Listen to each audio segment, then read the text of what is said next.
नमस्कार दोस्तों, आप सभी का लॉ सीखो के दैनिक समाचार विश्लेषण में। तो चलिए आज के आर्टिकल देखते हैं। आज हम एक ही आर्टिकल के बारे में बात करेंगे जो कि द इंडियन एक्सप्रेस से लिया गया है। ये जो आर्टिकल है, हाल ही में नेपाल में एक लॉ प्रपोज किया गया है महिलाओं के संबंध में, उस पर हम बात करेंगे। साथ में महिलाओं से जुड़े हुए जो अपराध है, नेपाल में क्या स्थिति है, भारत में क्या स्थिति है, इनके बारे में भी हम एक चर्चा करेंगे। उसके बाद में आपको जैसे पता है, अंत में न्यूज़ इन फ्लैश होता है, जिनमें हम उन समाचारों के बारे में चर्चा करते हैं जो कि परीक्षा के लिए महत्वपूर्ण है। तो चलिए मैं आगे बढ़ूँ। इससे पहले लॉ सीखो कि ये कुछ कोर्सेज और पैकेजेस है। इन्हीं में से एक कोर्स है लॉ ऑफ द कोर्सेज, जो कि जुडिशरी की प्रिपरेशन के लिए है। उसके अलावा भी लॉ सीखो के और भी कुछ कोर्सेज है। और हाल ही में हमारा लिमिटेड इंसॉल्वेंसी एग्जामिनेशन जो कि IBBI का होता है, ये कोर्स भी लॉन्च होने वाला है। तो 1 तारीख से ये कोर्स आने वाला है। अगर आप इस क्षेत्र में इंटरेस्ट रखते हैं तो आप ये कोर्स के बारे में एक बार ज़रूर हमारी साइट पर जाकर देखिए। तो चलिए आज का MCQ देखते हुए यह है कि लो सर निम्न में से किस से संबंध रखता है। हाल ही में ये समाचार में आया, हमने इसके बारे में सुना। अगर आपने सैटरडे का वीडियो देखा होगा तो आप इसका उत्तर ज़रूर दे पाएंगे। तो निम्न में से किससे ये संबंध रखता है। आपका ऑप्शन है ये एंशिएंट फॉसिल है, मतलब एक पुरातत्व जीवाश्म है।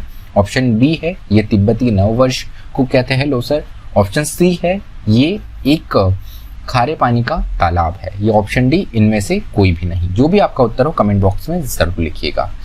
तो चलिए वर्णनात्मक प्रश्न की ओर बढ़ते हैं, डिस्क्रिप्टिव क्वेश्चन की ओर बढ़ते हैं। वह यह है कि भारतीय संविधान में उन प्रावधानों के बारे में आपको चर्चा करनी है जो कि महिलाओं के सशक्तिकरण के लिए है, अपलिफ्टमेंट के लिए है। तो उन प्रोविजंस की बात करनी जो हमारे इंडियन कॉन्स्टिट्यूशन में अपलिफ्टमेंट ऑफ वुमेन की बात करते हैं। आप आपका उत्तर 250 शब्दों में लिख सकते हैं। तो चलिए हमारा जो आज का आर्टिकल है प्रोटेस्ट वुमेन इन नेपाल, तो यहाँ पे वुमेन की तरफ से, महिलाओं की तरफ से एक प्रोटेस्ट देखने को मिल रहा है नेपाल में। तो यहाँ पर ये प्रोटेस्ट का कारण क्या है। तो नेपाल की जो सरकार है उन्होंने ये प्रपोज किया है कि वो एक ऐसा कानून लाने वाले हैं जिसके तहत अगर महिला की उम्र 40 वर्ष से कम होती है और उसको अगर फॉरेन कंट्री में ट्रैवल करना हो, उसको अगर विदेश में जाना हो, तो उस हेतु एक लेटर ऑफ कंसेंट लेना पड़ेगा घर के किसी गार्जियन का, किसी मेल गार्जियन का। तो यहाँ पर स्पेशली ये चीज़ भी काफ़ी एक थी कि आप ऐसा कैसा रिस्ट्रिक्शन डाल सकते हैं। ये इक्वालिटी के टोटली अगेंस्ट जाता है, समानता की जो मूल भावना है उसके बिल्कुल अगेंस्ट जाता है। अब यहाँ पर बात ये भी आ जाती है कि अगर हम नेपाल में देखें तो नेपाल में पॉलिटिकल क्राइसिस चालू है। यहाँ पर राजनीति उठापटक भी बहुत ज़्यादा चल रही है। यहाँ के जो प्राइम मिनिस्टर है KP ओली, इन्होंने हाउस ऑफ रिप्रेजेंटेटिव जो है वो समय से पहले ही, समय से 2 वर्ष पूर्व ही डिसॉल्व करती है, भंग करती है। अब इनका जो कदम है ये नेपाल सुप्रीम कोर्ट में चैलेंज हुआ है, इसकी लीगैलिटी को चैलेंज किया गया है। तो ये अपने आप में एक सब जुडिस मैटर है। उसके अलावा the government give only 2 seats for women despite there 1/3 representation in parliament. तो नेपाल की एक दृष्टि में अगर हम देखें, भारत में भली 1/3 जो अधिकार है, रिजर्वेशन है स्टेट लेजिस्लेचर्स और पार्लियामेंट में महिलाओं को नहीं मिला है, लेकिन नेपाल में ये 2007 में ही इन्हें मिल चुका था।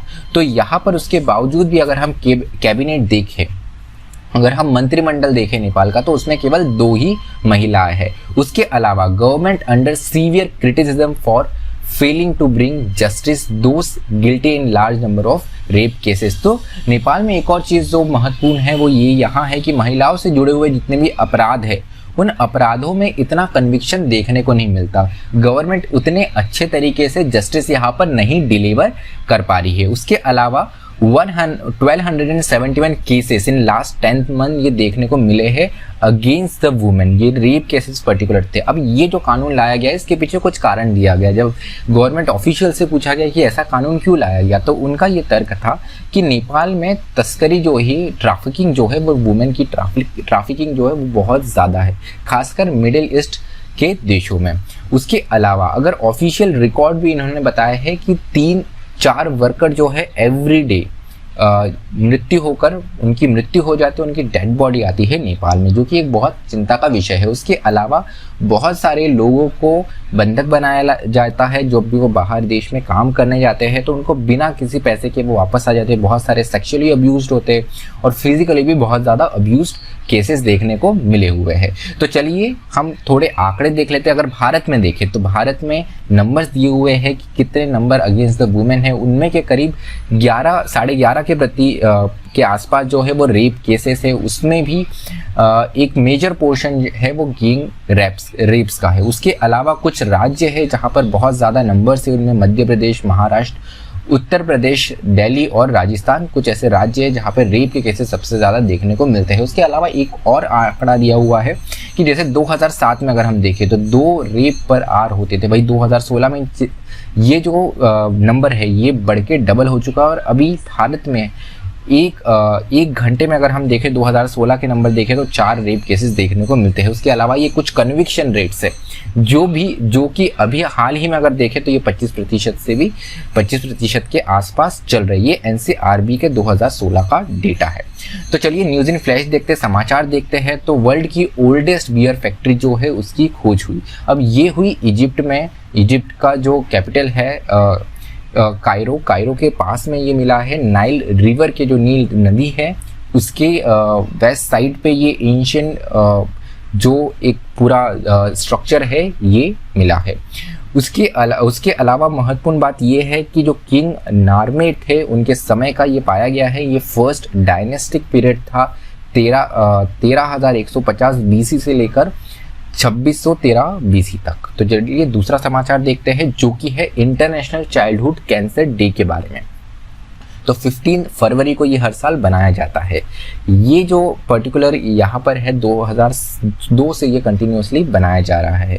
तो यहाँ पर चाइल्डहुड कैंसर इंटरनेशनल जो है ये ग्लोबल नेटवर्क है जिसमें 171 ऑर्गेनाइजेशन और 88 कंट्रीज है। इनका मूल उद्देश्य है कि जो चाइल्डहुड कैंसर मॉर्टेलिटी होती है, जो बच्चों में कैंसर होता है उससे जो मृत्यु होती है, इसको कम से कम करे और प्रिवेंट भी करे कि बच्चों को ये कैंसर ना हो। तो चलिए आज का जो हमारा विश्लेषण है वो यही समाप्त होता है। अगर आपको इस वीडियो की PDF चाहिए तो वो आप हमारे टेलीग्राम चैनल से डाउनलोड कर सकते हैं। उसके अलावा अगर आपको और कोई जानकारी चाहिए तो वो आप लॉ सीखो की वेबसाइट पर जाकर ले सकते हैं। तो चलिए इसी तरह पढ़ते रहिए, मेहनत करते रहिए। धन्यवाद।